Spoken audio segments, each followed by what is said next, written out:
The morning I found out my life was a lie, I was standing in my kitchen making coffee, just like any other Tuesday. The sun was coming through the window the way it always did, landing on the counter in that familiar stripe of light. My phone buzzed, and I glanced down, expecting a message from a client or maybe my sister asking about dinner plans for the weekend. Instead, I saw a notification from my bank, an alert about unusual activity. I remember the exact moment my heart rate shifted, the way my chest tightened before my brain even caught up. The message said there had been a large transfer from our business account, $275,000, moved to an account I didn't recognize. I should tell you about Damon. That's where this story really begins. Damon Price was my best friend for 15 years. We met during freshman orientation at Temple University, both of us lost and trying to find the lecture hall for Introduction to Accounting. He was from a small town in upstate New York, charming in a way I never was, quick with a joke, the kind of guy who could walk into any room and make everyone feel like they'd known him forever. I was quiet, focused, maybe a little too serious for my own good, but somehow we clicked. He made me laugh when I wanted to study. I kept him grounded when he wanted to skip class. We balanced each other out, or at least that's what I believed for a very long time. After graduation, we both went our separate ways professionally, but we stayed close. I climbed the ladder at my firm, earning certifications, building my reputation as someone who could find financial discrepancies that others missed. Damon bounced around, worked for a few startups, tried his hand at sales, always chasing the next big thing. He had ambition, but he lacked patience. He wanted the success without the years of grinding that it took to get there. When I was 32, I had saved enough to finally go out on my own. I wanted to start a financial consulting firm, something specialized in forensic accounting and fraud investigation. Ironic, considering what would happen later. I had the skills and the savings, but I was missing something. A partner. Someone who could handle the client-facing side of things, the networking, the relationship building. That wasn't my strength, but it was Damon's. He came to me with the idea first, actually. He said he'd been watching me build my career and he wanted in. He didn't have the capital I did, but he had connections. He knew people in real estate, banking, law. He promised he could bring in clients while I did the technical work. It seemed perfect. We were brothers in everything but blood. I trusted him completely. We called the company Cole and Price Financial Consulting. His name came second because I was the majority partner, putting in 70% of the initial investment. He agreed to that arrangement without complaint. Looking back, I wonder if he was already planning then, if that easy smile he gave me when we signed the partnership agreement was hiding something darker. But at the time, I saw nothing. I saw my best friend excited about our future. For 2 years, the business thrived. I handled the forensic investigations, diving into financial records, tracing money trails, uncovering embezzlement and fraud for corporate clients. Damon handled the sales, the schmoozing, the client dinners. We made a good team, or so I thought. Our revenue grew. We hired 2 junior consultants. We moved into a nicer office in Center City, Philadelphia. I started thinking about buying a house, maybe even proposing to my girlfriend at the time, a nurse named Keisha, who made me feel like I could finally have the kind of stable, happy life my father never got to see me build. That Tuesday morning with the bank alert changed everything. I called the bank immediately, hands shaking as I navigated the automated menu. When I finally got a human on the line, she confirmed what the alert had said. A wire transfer had been initiated the previous night, authorized with credentials that matched my partner's access level. The money had gone to an offshore account in the Cayman Islands. She said it looked legitimate on their end, that all the proper authentication had been used. I hung up and called Damon, straight to voicemail. I called again, voicemail. I texted him, nothing. For the next 3 hours, I tried every form of contact I could think of. I drove to his apartment, a sleek loft in Northern Liberties that I'd helped him find. The doorman said he hadn't seen Damon in 2 days. I went to the office, but he wasn't there either. Our junior staff looked at me with confusion when I asked if they'd heard from him. By noon, the picture was starting to come into focus, and it was a picture I didn't want to see. I logged into our business accounts from my office computer, going through every transaction from the past 6 months. What I found made my stomach turn. Small transfers, 5,000 here, 10,000 there, all moved to secondary accounts I'd never authorized. The pattern was subtle. spread out over time, the kind of thing I would catch in a heartbeat if I were investigating someone else's books. But I'd never looked closely at our own. I'd trusted Damon to handle the financial administration while I focused on client work. I'd given him access to everything. The total amount missing was staggering. Over $400,000 when I added it all up. Nearly everything we had in operating capital, plus the emergency reserves I'd insisted we keep. The business wasn't just damaged, it was gutted. I sat in my office chair for a long time, staring at the screen. I felt something cold spreading through my chest, a numbness that wasn't quite shock, wasn't quite anger. It was the feeling of realizing that the person you trusted most in the world had been wearing a mask the entire time. Damon didn't just take our money. Over the next few days, as I dug deeper, I discovered he'd taken much more. He had forged my signature on documents, applied for a business line of credit in the company's name without my knowledge, maxed it out, and pocketed the cash. He had stolen my identity. My social security number, which he knew because we'd shared so much over the years, had been used to open credit cards in my name. He'd run up debts I didn't know existed. He'd even taken out a personal loan using my information, claiming it was for a car he never bought. I discovered all of this slowly, painfully, like peeling back layers of skin to find the wound underneath. Every day brought a new revelation. A call from a collections agency demanding payment for a debt I'd never incurred. A letter from a bank I'd never done business with. My credit score, which I'd spent years building, had plummeted. I was suddenly drowning in financial chaos, all created by the man I'd called my brother. The police were sympathetic, but not particularly hopeful. Identity theft and embezzlement cases were complex, they said. Damon had clearly planned this carefully. He'd left the country, they suspected, probably before I even noticed the first missing dollar. They would investigate, but I shouldn't expect quick results. The money was likely gone. 15 years of friendship, 2 years of building a business, my financial future, my reputation, gone.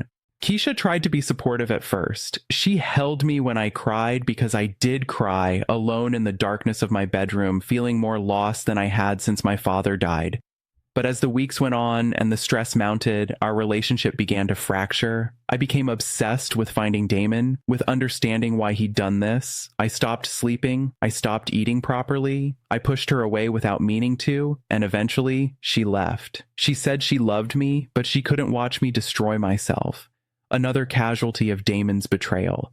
My sister tried to help, offered me money I wouldn't take, let me crash on her couch when I couldn't bear to be in my own apartment surrounded by memories of the life I'd been building. My mother called every day, her voice heavy with worry, asking if I was eating, if I was taking care of myself. I lied and told her I was fine. I didn't want her to know how far I'd fallen. The business had to be shut down. Without operating capital, we couldn't function. I had to let our junior staff go, watching their faces as I explained that their jobs no longer existed because of something that wasn't their fault. One of them, a young woman named Jasmine, who'd just gotten engaged, asked me what she was supposed to do now. I had no answer for her. I spent months in a fog. Depression wrapped around me like a heavy blanket, making it hard to get out of bed, hard to see any point in anything. I'd built my life on certain principles. Work hard, be honest, trust the people who matter. Damon had shown me that those principles were worthless in a world where someone you loved could smile in your face while stealing everything you had.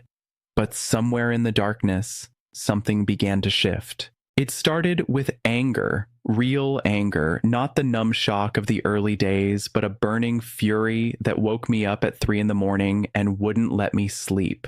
Damon was out there somewhere, living off money he'd stolen from me, probably laughing about how easy it had been. He'd taken my identity, my business, my relationship, my peace of mind, and he'd faced no consequences. That wasn't acceptable. I'm a forensic accountant.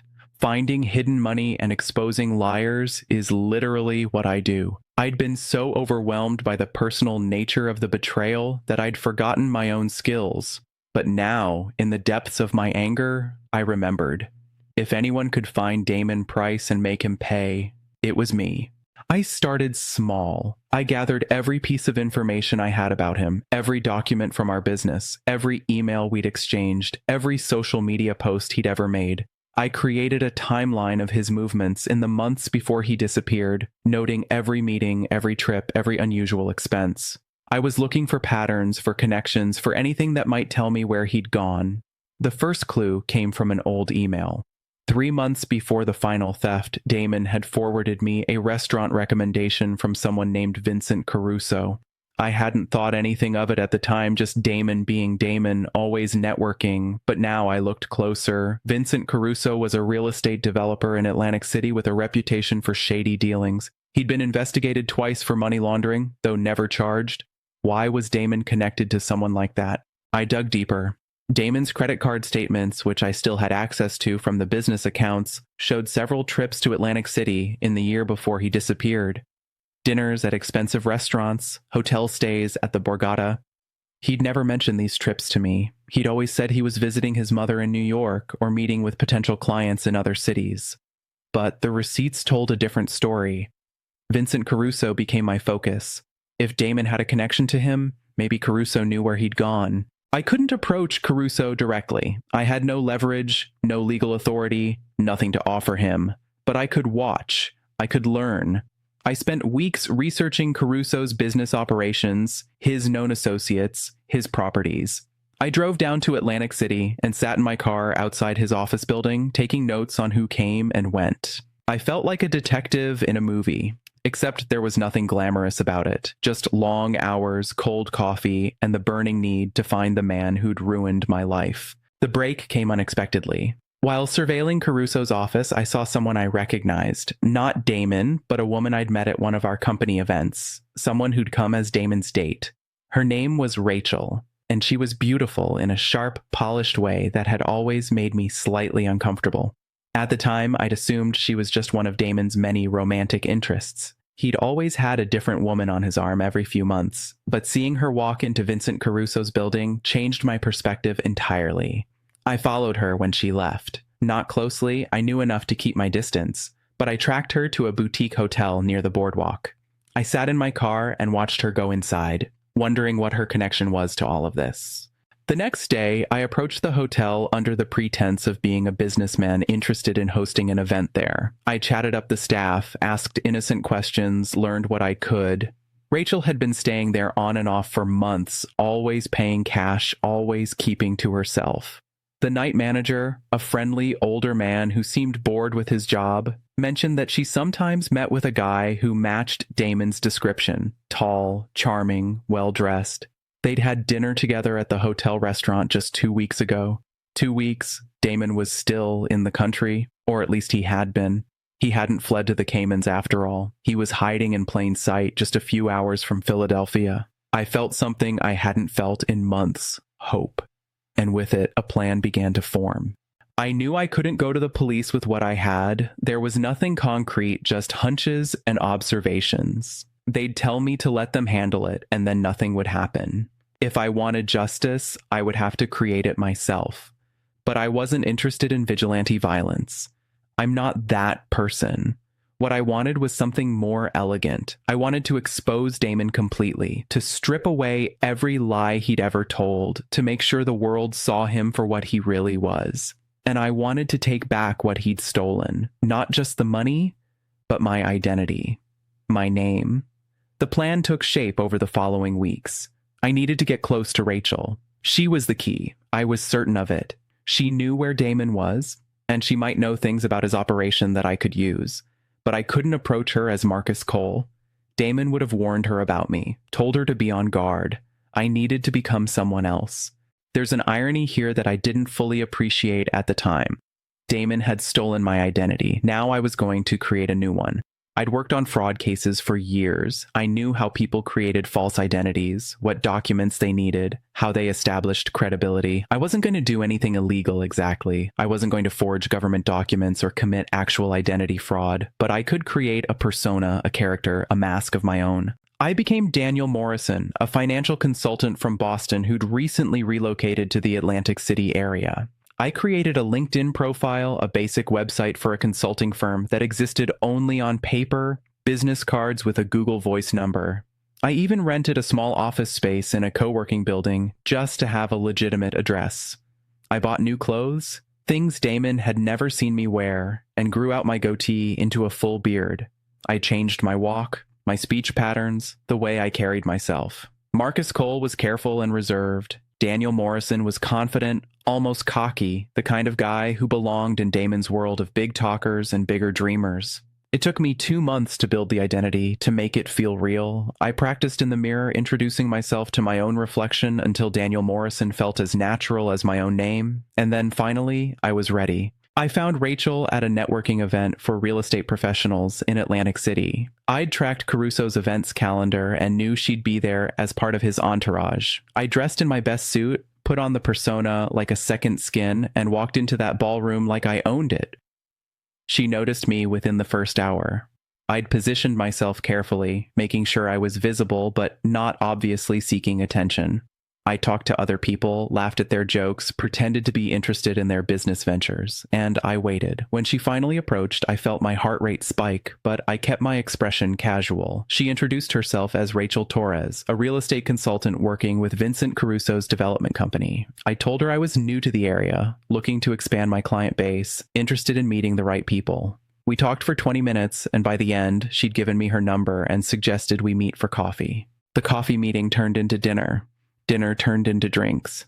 Over the next several weeks, I embedded myself in Rachel's world, always maintaining my cover, always listening more than I spoke.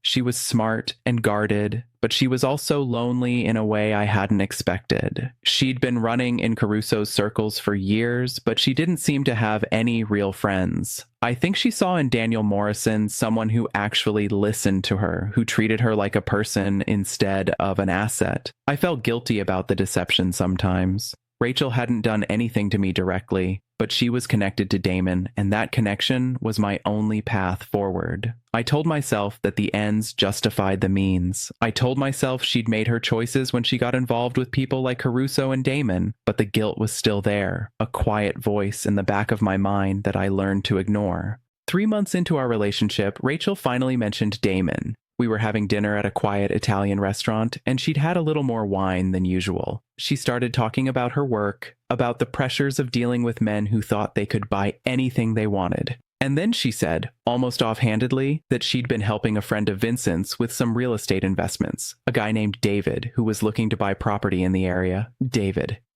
I felt the blood drain from my face, but I kept my expression neutral. I asked casual questions, trying to sound only mildly interested. What kind of property? What was this David like? Rachel described him, and every detail matched Damon perfectly, except the name and a few superficial changes to his appearance. He'd dyed his hair apparently and grown a beard, just like I had. David Price. He hadn't even bothered to come up with a truly new name. The arrogance of it made me want to scream. I pushed for more information over the following weeks, always carefully, always maintaining my cover. Rachel revealed that David was working with Caruso on a development project, investing money that he claimed came from a successful exit from a tech startup. The irony wasn't lost on me. He was using my money, the money he'd stolen from our business, to fund a new life and new scams. But Rachel also revealed something more valuable. She was nervous about David. She'd seen things that made her question whether his money was legitimate. She'd noticed inconsistencies in his stories, moments where his charm slipped and something colder showed through. She was starting to wonder if she was in over her head. This was my opening. I didn't rush it. I spent another month building Rachel's trust, positioning myself as someone she could confide in. I asked careful questions about her concerns with David, sympathized with her doubts, suggested that maybe she should look more closely at who she was really dealing with. And then, one night, I made my move. We were at my rented apartment, the one I'd set up as part of my Daniel Morrison cover. Rachel was upset, said she'd had an argument with Caruso about some discrepancies in the development project's finances. She was scared, she admitted. Things were getting more complicated than she'd bargained for. I told her that I might be able to help. I said that before I was a consultant, I'd worked in forensic accounting. I said I knew how to look at financial records and find problems that others missed. If she could get me access to the project's files, I could tell her if there was anything she should be worried about. She was hesitant at first. Getting those files would mean betraying Caruso's trust, but she was also scared, and scared people make desperate decisions. A week later, she handed me a USB drive with copies of the development project's financial records. I spent 3 days analyzing those files, and what I found was even better than I'd hoped. Damon wasn't just investing stolen money. He was running a new scam, using the development project as a front for money laundering. The project was legitimate on the surface, but the financial structure was designed to obscure the source of incoming funds. Money would flow in from various shell companies, get mixed with legitimate investment dollars, and come out clean on the other side. Caruso was either in on it or willfully ignorant. Either way, the paper trail was there if you knew how to read it, and I knew how to read it. But I didn't stop there. I also found evidence connecting Damon directly to the operation. His signature on documents, his emails discussing transfers, his name buried in the fine print of several of the shell companies. He'd gotten sloppy, probably assuming no one would ever look this closely. He'd forgotten that the person he'd betrayed was the one person most qualified to expose him. I had everything I needed. But I wasn't finished yet. Exposing Damon to the authorities would get him arrested, probably, but it wouldn't give me what I really wanted. I wanted him to lose everything the way I had. I wanted him to experience the helplessness, the humiliation, the feeling of watching his life crumble while he stood there powerless to stop it. And I wanted my identity back. Not just my credit score and my financial standing, but my name, my reputation, the thing he'd tried to destroy. So I created a plan that would take months to execute, but would bring Damon to his knees in a way that simply calling the police never could. First, I compiled all the evidence I'd gathered into a comprehensive report. Names, dates, amounts, connections. Every detail of Damon's fraud, both what he'd done to me and what he was doing now with Caruso's operation. I created multiple copies, encrypted and hidden in various secure locations. Then I started reaching out to journalists. There's a reporter at the Philadelphia Inquirer named Sandra Chen who specializes in white-collar crime. I'd read her work for years, admired her ability to tell complex financial stories in ways that ordinary people could understand. I contacted her anonymously at first using a burner email saying I had information about a major fraud operation involving identity theft and money laundering. She was skeptical but intrigued. We began a correspondence that lasted several weeks, during which I slowly fed her pieces of the story. At the same time, I was working to restore my own identity. I'd hired a lawyer who specialized in identity theft cases, and we were systematically challenging every fraudulent account and debt that Damon had created in my name. It was a slow process, full of paperwork and frustration, but little by little, I was reclaiming what he'd stolen. I also reached out to former clients of Cole & Price Financial Consulting. Many of them had been understanding when the business collapsed, but I'd been too ashamed to face them at the time. Now I contacted them directly, explained what had happened, showed them the evidence of Damon's betrayal. Several of them were sympathetic. Two of them, business owners who'd valued my work and felt they'd been deceived by Damon's charm, agreed to provide statements about their experiences with him. They became part of my growing file of evidence. The plan was coming together, but I needed one more thing. I needed Damon to know who was behind his downfall. I didn't want him to think he'd been caught by random bad luck or a routine investigation. I wanted him to know that Marcus Cole, the friend he'd betrayed, had found him and destroyed him. Rachel was the key to this final piece. Our relationship had deepened over the months, and I'd come to see her as more than just a means to an end. She was a complicated person, someone who'd made bad choices but wasn't fundamentally bad. She'd gotten involved with Caruso because she'd been desperate for money and opportunity, and she'd stayed because she'd felt trapped. When I finally revealed the truth to her, I hoped she would understand. I chose a quiet Sunday afternoon. We were at my apartment again, and she was relaxed, trusting. I took a deep breath and told her that I needed to confess something. The conversation that followed was one of the hardest I've ever had. I told her my real name. I told her about Damon, about our friendship, about the betrayal. I told her about the identity theft, the destroyed business, the ruined credit, the lost relationship. I told her about the months I'd spent tracking Damon, building the Daniel Morrison persona, getting close to her so I could find him. She was angry at first, furious actually. She felt used, manipulated, which was fair because she had been. She demanded to know if anything between us had been real. I told her the truth, that I'd started our relationship for purely strategic reasons. But somewhere along the way, I'd started to actually care about her. I told her I was sorry for the deception, that I'd hated lying to her, but that I'd felt I had no other choice. She didn't forgive me immediately. She needed time to process, and I gave it to her. But over the following days, as she thought about everything I'd told her, something shifted. She'd had her own doubts about David, about Caruso, about the whole world she'd gotten caught up in. My confession had confirmed her worst fears, but it had also given her a way out. She could help me bring them down, and in doing so, maybe she could redeem herself. Rachel agreed to help me with the final phase of my plan. She arranged a meeting with Damon under the pretense of discussing a new investment opportunity. It would take place at a hotel conference room in Atlantic City, neutral territory that would feel safe to him. She told him she had a wealthy client who was interested in putting significant money into the development project. Damon, always greedy, always eager for the next big score, agreed immediately. On the day of the meeting, I positioned myself in an adjoining room with a clear view through a crack in the connecting door. I'd arranged for Sandra Chen, the journalist, to be waiting in a nearby coffee shop with a photographer, and I'd tipped off the FBI, providing them with enough evidence to get a warrant, but asking them to wait for my signal before moving in. Damon arrived exactly on time, looking confident and polished. He'd changed his appearance since I'd last seen him, the dyed hair and beard that Rachel had mentioned, but I would have known him anywhere. That smile, the one I'd trusted for 15 years, was exactly the same. Rachel played her part perfectly. She introduced the fictional wealthy client's interest, asked detailed questions about the project's finances, got Damon talking about the returns he expected. And as he talked, his arrogance grew. He started to brag about his investment strategies, about how he'd built his fortune, about how he always knew how to spot an opportunity. That's when I walked through the connecting door. I'll never forget the look on his face. The color drained away, his confident smile frozen in place as his brain struggled to process what he was seeing. For a long moment, neither of us spoke. Then I said his name, not David, Damon. He tried to deny it at first, said I must be confused, that his name was David Price, that he'd never met me before. But his voice was shaking, and we both knew he was lying.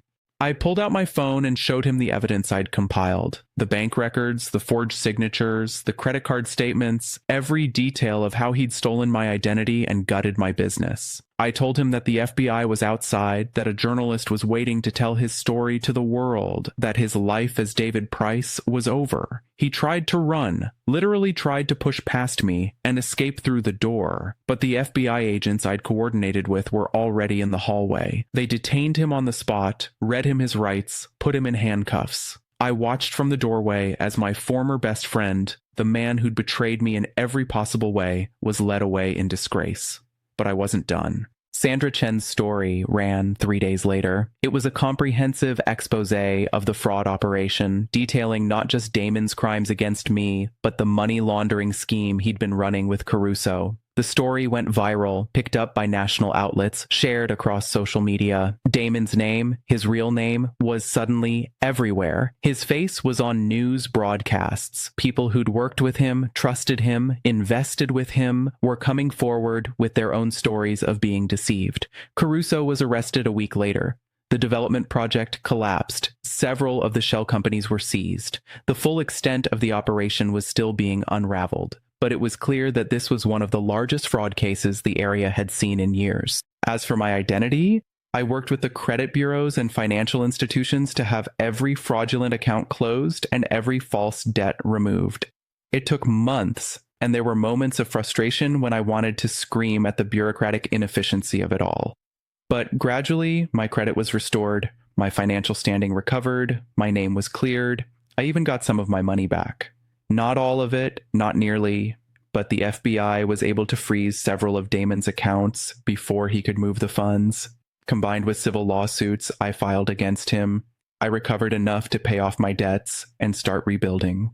The trial was held 6 months after Damon's arrest. I testified, telling the jury about our friendship, about the business we'd built together, about the betrayal that had shattered my life. I kept my composure through most of it, but when the prosecutor asked me to describe the moment I discovered the theft, my voice broke.